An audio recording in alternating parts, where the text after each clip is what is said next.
right, still in London. We're reading Chapter 8 in Primitive Mythology by Joseph Campbell. Section 2, the beginning of Section 2, called Our Lady of the Mammoths. Now, whereas in the mural paintings of the Paleolithic caves, animal forms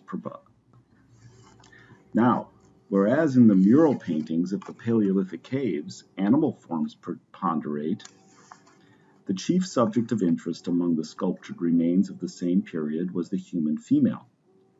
And whereas the comparatively rare figures of men appearing among the painted animals are masked or otherwise modified in such a way as to suggest mythological beings and magical enterprises, the female figurines, carved in bone, stone, or mammoth ivory, are nude and simply standing. Many are extremely obese, and of these, some are radically stylized in a remarkably modern manner to give dramatic and no doubt symbolically intended emphasis to the great loins, the pubic triangle, and the nourishing breasts. In contrast to the male forms in the paintings, they are never masked or otherwise modified to suggest animals, while of the 130-odd that have been found, only 2 appear to be clothed in anything like a shamanistic attire. The others simply are. Indeed, a few scholars have interpreted the bold little Venuses as Paleolithic erotica. But since several have been found set up in shrines, it is now certain that they were objects of a cult. Without exception, they lack feet, for they were stuck in the ground upright. A few have been discovered actually in situ. And so we can say that in the Paleolithic period, just as in the much later age of the early agricultural societies of the Near East, the female body was experienced in its own character as a focus of divine force, and a system of rites was dedicated to its mystery. Were these the rites, however, of a woman's cult, of a men's cult, or of both? Were they complementary to, incompatible with, or simply dissociated from the rites of the grottos? Were they derived from the same province or stratum of old Stone Age life as the rituals of the caves, or did they represent some totally alien system? Leo Frobenius was the first, I believe, to suggest, on the basis of his fundamental distinction between the provinces of the tropical forest, where every kind of wood abounds, and the art of wood sculpture flourishes in strength to this day, and the temperate steppe and desert lands, where the chief material is stone, and the normal art that of lines engraved or scratched on two-dimensional surfaces, that the Aurignacian glyptic art of the figurines must have received its original impulse from the wood and ivory carving areas of the South. Professor Mengen, too, in his World History of the Stone Age, sees a probable relationship between these female figures and the realm of the tropical planters. They represent, he suggests, the same mother goddess who was to become so conspicuous in the later agricultural civilizations of the Near East, and has been everywhere celebrated as the Magna Mater and Mother Earth. Should it be shown that there is indeed ground for such suggestions, then the beginnings of that great mythological system of the planting world, at which we glanced in our study of the sacrifice of the maiden, are of much greater age than any dating from the Proto or Basal Neolithic would allow. And we may perhaps think of these Aurignacian statuettes as a prelude or upbeat to the symphony of hymns that we have already heard, and shall hear again, to that great goddess. But there is another approach to the same elementary idea, which does not invoke the ethnic ideology of the planters. For are mothers not mothers on the banks of the Yenisei as well as on the Congo?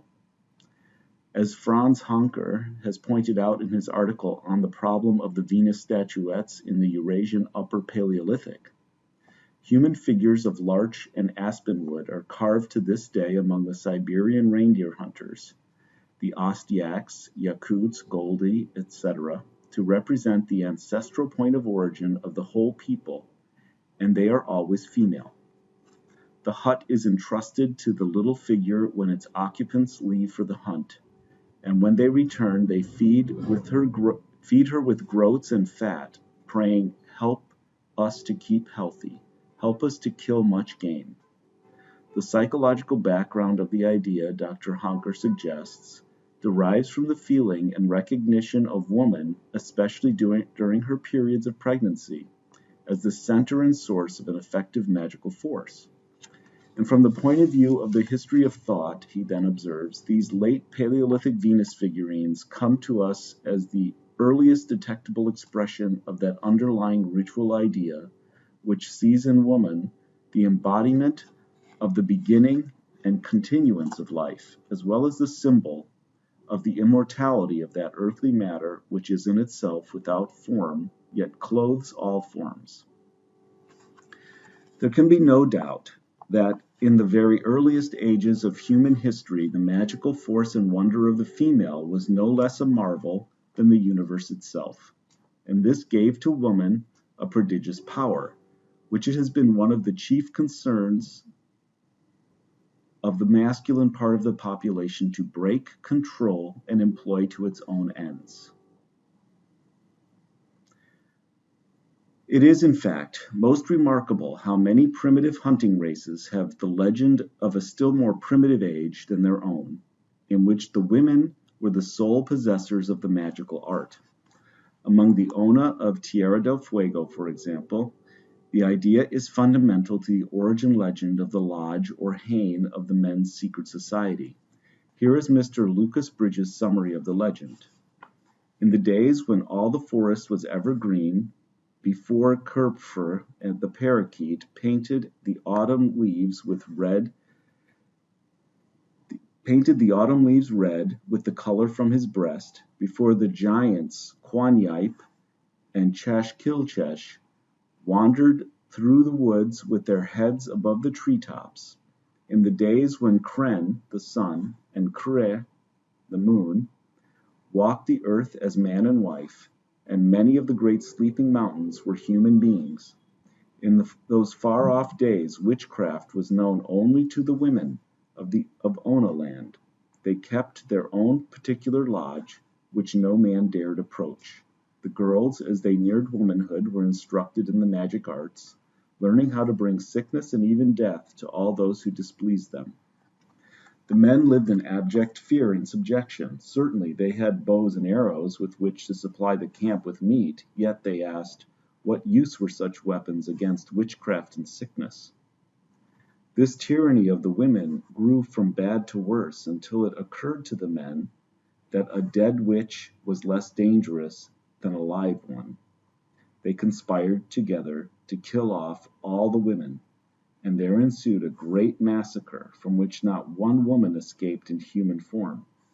Even the young girls, only just beginning their studies in witchcraft, were killed with the rest, so the men now found themselves without wives. For these they must wait until the little girls grew into women. Meanwhile, the great question arose, how could men keep the upper hand now they had got it? One day, when these girl children reached maturity, they might band together and regain their old ascendancy. To forestall this, the men inaugurated a secret society of their own and banished forever the women's lodge in which so many wicked plots had been hatched against them.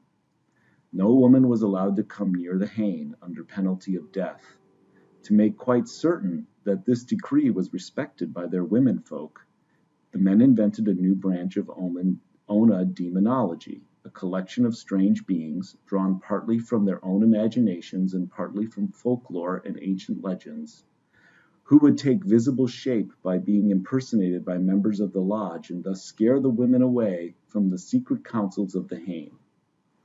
It was given out that these creatures hated women, but were well disposed towards men, even supplying them with mysterious food during the often protracted proceedings of the lodge. Sometimes, however, these beings were short-tempered and hasty. Their irritability was manifested to the women of the encampment by the shouts and uncanny cries arising from the Hain, and it might be the scratched faces and bleeding noses with which the men returned home when some especially exciting session was over. Most direful of the supernatural visitors to the Hain were the horned man and two fierce sisters. The name of the horned man was Hala Hachish, or more usually Hachai. He came out of the lichen-covered rocks and was as gray in appearance as his lurking place. The white sister was Halpen. She came from the white cumulus clouds and shared a terrible reputation for cruelty with her sister Tanu, who came from the red clay. A fourth monster of the Hain was Short. He was a much more frequent participator in lodge proceedings than the other three. Like Hache, he came from the gray rocks. His only garment was a whitish piece of parchment-like skin over his face and head.